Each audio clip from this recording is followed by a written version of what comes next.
전능하사 천지를 만드신 하나님 아버지를 내가 믿사오며 그 외아들 우리 주 예수 그리스도를 믿사오니 이는 성령으로 잉태하사 동정녀 마리아에게 나시고 본디오 빌라도에게 고난을 받으사 십자가에 못 박혀 죽으시고 장사한 지 사흘 만에 죽은 자 가운데서 다시 살아나시며 하늘에 오르사 전능하신 하나님 우편에 앉아 계시다가 저리로서 산자와 죽은 자를 심판하러 오시리라.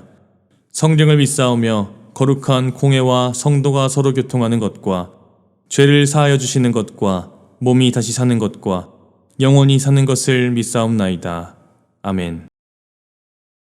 샬롬 여러분, 반갑습니다. 지성훈 전도사입니다. 요즘 미세먼지가 기승을 부리고 있죠. 계속 목이 칼칼했던 일주일이었습니다. 이 마스크를 써도 미세먼지는 어떻게 이렇게 잘 뚫는지 모르겠어요. 어쨌든 여러분, 창문 너무 오래 열어두지 마시고요. 실외에서 활동 너무 많이 하지 마세요. 실내에서 많이 노시기 바랍니다. 오늘은 이 실내에서 놀다 보면은 생길 수 있는 질문들에 대해서 한번 이야기를 나눠보려고 합니다. 그 중에서도 자유에 대한 이야기를 할 거예요. 기독교인들에게 자유란 무엇인가? 그것에 대해서 한번 말씀 나눠보도록 하겠습니다. 그러므로 예수께서 자기를 믿은 유대인들에게 이르시되 너희가 내 말에 거하면 참으로 내 제자가 되고 진리를 알지니 진리가 너희를 자유롭게 하리라. 그들이 대답하되 우리가 아브라함의 자손이라 남의 종이 된 적이 없거늘 어찌하여 우리가 자유롭게 되리라 하느냐. 예수께서 대답하시되 진실로 진실로 너희에게 이르노니 죄를 범하는 자마다 죄의 종이라. 종은 영원히 집에 거하지 못하되 아들은 영원히 거하나니 그러므로 아들이 너희를 자유롭게 하면 너희가 참으로 자유로우리라. 자, 때는 대학교 2학년 때였습니다. 꽤나 유명한 작가님께서 저희 학교에 찾아오셔서 강의를 진행해 주신 적이 있습니다. 그때 듣는데 조금 충격적인 말씀을 하시더라고요. 신학교잖아요. 기독교인들, 이 전도사님들만 우글우글대는 그런 학교였습니다. 그런데 그곳에서 갑자기 이렇게 말씀하십니다. 저는 기독교인을 그다지 좋아하지 않습니다. 이유를 들어보니까요, 이 작가님께서 가르쳐 주시고 또 배웠던 그런 학문에서는 이 자유라는 것에 대해서 논의를 할 때 막히는 부분이 존재해서는 안 된다라고 말씀하십니다. 그렇기 때문에 이 기독교를 설명할 수 없다라고 말씀하셨더라고요. 기독교는 지켜야 할 게 너무 많아서 자유를 제한해버리는 그런 느낌이 있죠. 그래서 이 기독교 친구들과 대화하다 보면은 가장 자주 듣던 말이 이렇게 대화하다가 난 그건 좀 아니라고 생각해 라는 말이었다고 합니다. 예수님을 믿는다는 것, 또 하나님을 섬긴다는 것, 그것이 우리를 자유하게 한다고 말씀하고 있는데요. 신앙생활을 하다 보면 오히려 좀 반대인 것 같죠. 오히려 내려놓아야 하고 감수해야 될 것들이 조금 너무 많은 것 같고. 자, 혹시 이런 이야기 들어보셨나요? 그 게임은 영적으로 좋지 않아. 그런 노래는 듣지 마. 신앙의 해로. 뭐 이렇게 흔히 세상 것이라고 부르는 것들을 피하라고 하는 말들 들어보셨나요? 이 말들이 쉽게 수긍이 되셨나요? 저는 궁금한 건 못 참는 성격이었어가지고 이런 말을 들으면 꼭 물어봤습니다. 도대체 어느 부분이 어떻게 우리의 신앙에 해를 끼치나요? 그렇게 말을 하면은 늘 혼났습니다. 그래서 혼나기 싫어서 수긍이 안 되고 이해가 안 돼도 그냥 그러려니 넘어갔었던 기억이 있습니다. 여러분, 속히 세상 것들이다 라고 말하는 것들이 정말 우리의 신앙에 해로울까요? 그럼 이런 질문을 해볼 수도 있겠죠. 그 노래를 부른 가수가 기독교인인데? 이렇게 꼬리를 무는 질문들이 막 생겨나는데 결국에는 누군가가 이 질문들에 대해서 속 시원하게 대답을 해줘야만 이 고민이 해결이 될 것입니다. 그래서 오늘 나눌 주제가 바로 자유입니다. 자, 여러분, 게임이나 영화, 드라마, 만화, 음악 뭐 이런 것들이 굉장히 즐겁습니다. 그래서 저는 이런 기도를 정말 많이 썼어요. 어렸을 때 예수님, 약속대로 꼭 다시 와주세요. 그런데 지금은 말고요 라고 했었습니다. 그만큼 즐겁기 때문에 조금 더 누리고 싶고 가까이 하면서 살아가고 있죠. 그런데 이것들이 위험하다고 한다면 도대체 어떤 이유가 있을까요? 바로 우리로 하여금 완전히 사로잡히게 만든다라는 것이죠. 내가 그것들을 다스려야 되는데 반대로 그것들이 내 삶을 다스리게 되어버린다는 것이죠. 한 가지 예로 슬픈 일을 겪습니다. 그래서 왠지 슬픈 노래가 듣고 싶어서 슬픈 노래를 듣습니다. 그러면은 우리의 모든 감정이 슬픔에만 매몰되어 버리죠. 내 삶에 온통 슬픈 일밖에 없는 것처럼 여겨져요. 사실 그 외에 기쁜 순간도 있고 행복이 나를 찾아오는 순간도 있는데 너무 한 가지 감정에만 몰두해 있다 보니까 그것들을 느끼지 못하고 지나쳐버리게 되는 거죠.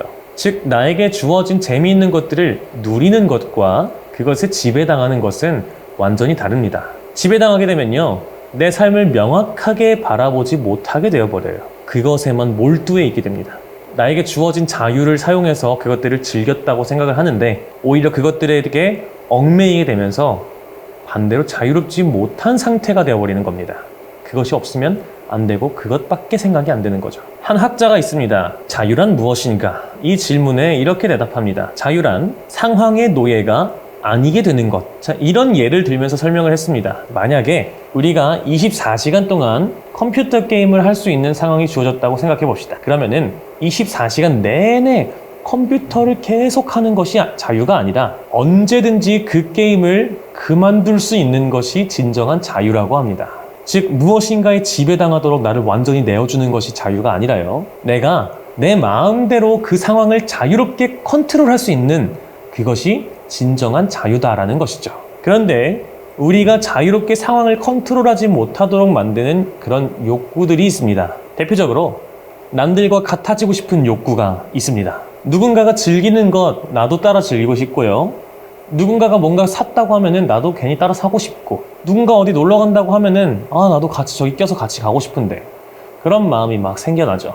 자, 그런데 또 다른 욕구도 존재합니다.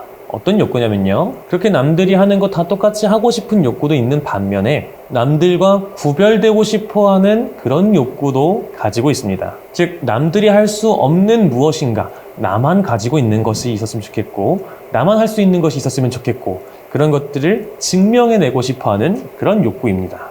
그런 것들을 마음껏 하지 못한다고 하면 왠지 모르게 내 삶은 조금 남들에 비해 불행해 보인다, 이렇게 느낄 수도 있습니다. 왜 나는 그렇게 할 수 없는가 비교하면서 점점 나를 더 낮추게 되죠. 이런 경우에는요, 욕구에 내 마음을 빼앗기게 된 것입니다. 욕구들을 컨트롤하는 게 아니라 욕구들이 나를 자유자재로 컨트롤하게 내 마음을 다 내어줘 버린 것이죠. 사실 똑같은 것을 따라하지 못했다고 해서 내 삶이 급격하게 불행해지나요? 속상할 수는 있는데 그것 가지고 내 삶 전체가 불행하다, 이렇게 속단할 수는 없죠. 여전히 우리의 삶에 기뻐할 일들이 있고 행복을 느낄 수 있는 수단들이 많이 존재합니다.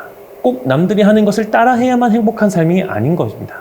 나만이 느낄 수 있는 행복의 수단을 또 찾아 나설 수 있으니까요. 그렇기 때문에 수많은 즐길거리들이 우리한테 있는 것입니다. 그런데 욕구에 마음을 빼앗기게 되는 순간 그런 것들이 눈에 보이지 않게 되기 때문에 불행하다고 느끼는 겁니다. 우리에게 주어진 현실 안에서 우리가 누릴 수 있는 것들은 충분히 누리되 그것들에게 우리의 마음을 내어주지는 말아야 합니다. 그리고 혹여나 누릴 수 없는 순간이 찾아온다고 해서 불행에 갇히기보다 또 다른 즐거운 것들을 누릴 수 있도록 시선을 돌릴 수 있어야 합니다. 사도 바울은요, 열심히 선교 활동을 했을 뿐인데 감금당했습니다. 그렇게 2년이라는 시간을 보내야만 했어요. 억울할 법도 하고 다른 선교하는 사람들도 있는데 왜 하필 나만 갇혀야 되지? 이런 생각이 들 수도 있겠고요. 그렇게 자신의 삶에 주어진 것들을 억울하게 누리지 못할 순간이 있었습니다. 그런데 그때 바울이 한 교회에 보낸 편지의 내용을 보면요, 나는 지금 너무 기쁘다, 이렇게 표현해요. 그러면서 이렇게 설명합니다. 어떠한 형편에든지 자족하는 방법을 배웠다. 배부름, 배고픔과 풍부와 궁핍에도 처할 수 있는 비결을 배웠다. 이렇게 말을 합니다. 즉, 아무것도 긍정할 수 있는 것이 없어도 기뻐할 수 있는 비결을 터득했다. 그래서 나는 지금 감옥에 갇혀 있지만 기쁘다, 이렇게 말을 합니다.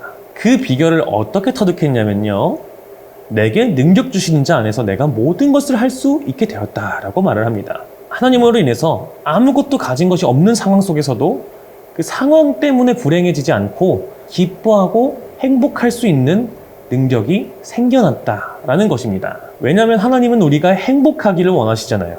여러분 한 사람 한 사람 모두가 다 행복해지기를 간절히 원하시는 분이 바로 우리 하나님이십니다.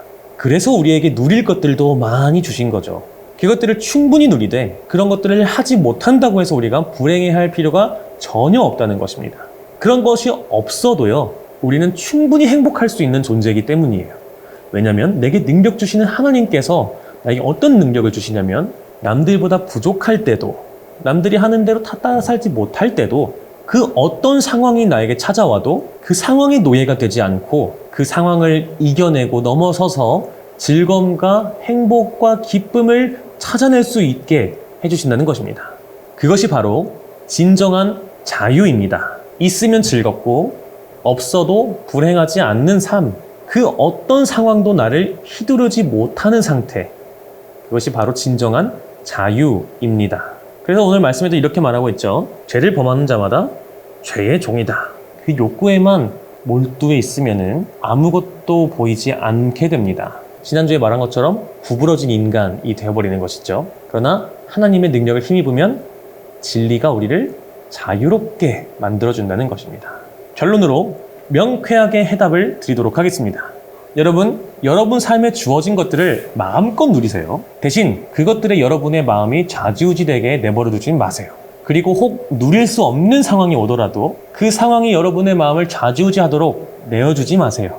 하나님과 함께라면 우리는 언제든 즐거움과 기쁨과 행복을 찾아낼 수 있는 능력을 가지게 될 것입니다. 상황에 지배되지 않고 언제든 행복을 찾아낼 수 있는 능력, 그것을 가지고 있는 사람이 바로 진정한 자유로운 사람인 것입니다. 그러면 여러분, 이번 한 주를 보내시면서 이런 기도를 하면서 보내보셨으면 좋을 것 같아요. 그 어느 상황에도 내 마음을 내어주지 않고 오직 하나님께만 내 마음을 드리기 원합니다. 그럴 때 하나님께서 내 마음을 지켜주시고 진정한 행복과 기쁨을 심어주실 것을 믿습니다. 그렇게 기도함으로 하나님 안에서 진정한 자유와 행복과 기쁨을 누리는 여러분 모두가 되시기를 간절히 소망합니다. 기도하고 마치도록 하겠습니다. 하나님, 우리는 때때로 상황에 지배받습니다. 그리고 우리의 욕심과 욕망에 지배받을 때도 있습니다. 내 마음대로, 내 뜻대로 그것들이 채워지지 않으면 우리는 불만을 품기도 하고 불행하다고 생각하기도 합니다. 그러나 진정한 하나님께서 우리에게 주시는 능력은 그 모든 상황들로부터 자유롭게 되는 능력인 줄 믿습니다. 그리고 내 욕심이 채워지지 않아도 행복할 수 있고 즐거움을 누릴 수 있게 되는 능력인 줄 믿습니다. 늘 하나님 안에서 즐거움과 자유를 누릴 수 있는 우리가 되게 하여 주시옵소서. 늘 하나님께서 우리에게 주시는 능력을 힘입어 살아갈 수 있는 우리 팀즈 친구들 되게 하여 주시옵소서. 감사드리며 예수 그리스도의 이름으로 기도합니다. 아멘. 하늘에 계신 우리 아버지여, 이름이 거룩히 여김을 받으시오며 나라가 임하시오며 뜻이 하늘에서 이루어진 것 같이 땅에서도 이루어지이다. 오늘 우리에게 일용할 양식을 주시옵고 우리가 우리에게 죄 지은 자를 사하여 준 것 같이 우리 죄를 사하여 주시옵고 우리를 시험에 들게 하지 마시옵고 다만 악에서 구하시옵소서. 나라와 권세와 영광이 아버지께 영원히 있사옵나이다. 아멘.